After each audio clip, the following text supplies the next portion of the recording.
we're looking at the Level 6 Diploma in Construction Site Management, Construction, and in this qualification we are on Unit 9, and for this qualification it is identifying and enabling learning opportunities for given work teams in the workplace.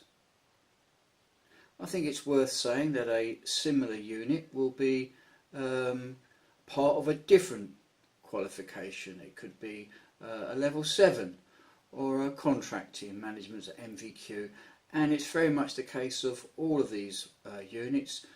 What is broadcast or the guidance given will be of benefit in other qualifications. But let's take a look at this unit, identifying and enabling learning opportunities for given work teams in the workplace.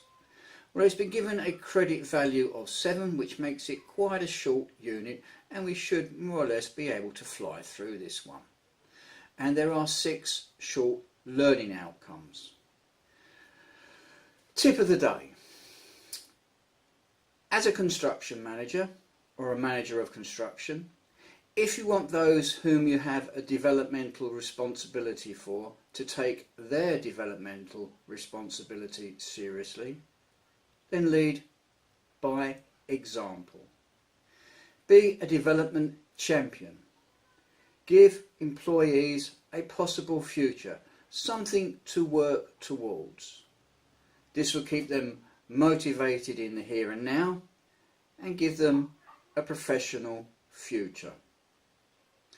Stagnating employees perform less well, and if not addressed, can become unmotivated and non-productive, and this could lead to the activation of a disciplinary procedure, which will have an effect on morale, on the other surrounding employees or other stakeholders, and will have cost implications.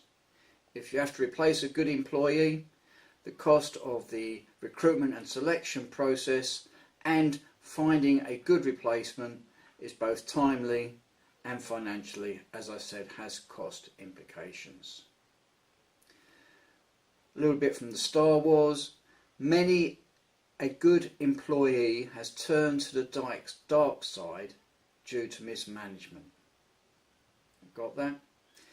Keeping a motivated workforce is cost efficient. Giving employees and work colleagues a progressive future is one way to keep them motivated. It is a way, a very good way. Let's move on to the unit now, which again is identifying and enabling learning opportunities for given work teams in the workplace. Unit overview. The title, I believe, of this unit may be a little confusing. Identify and enable learning opportunities for given work teams in the workplace. What does that mean?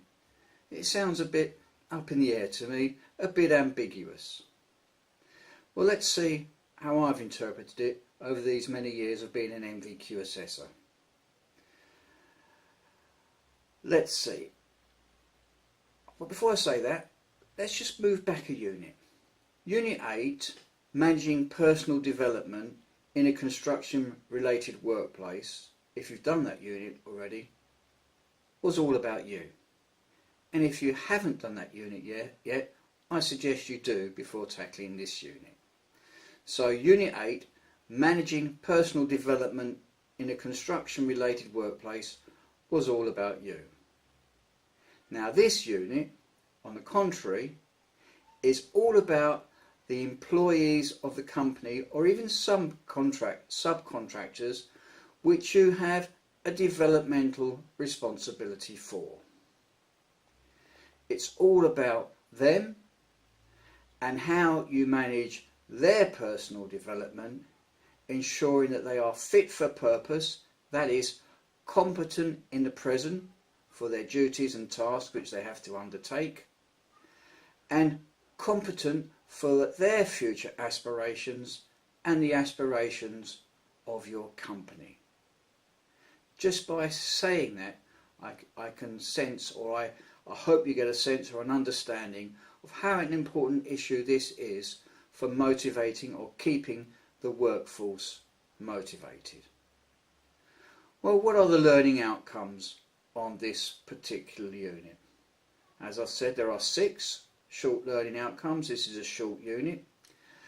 Number 1, promote the benefits of learning by giving fair, regular and useful feedback on your team's work performance.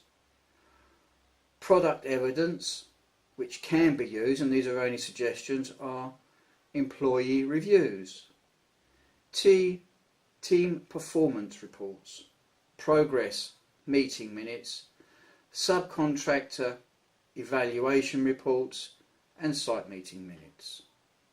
The second learning outcome, work with their team to identify and prioritise learning needs and identify and obtain information on a range of possible learning activities.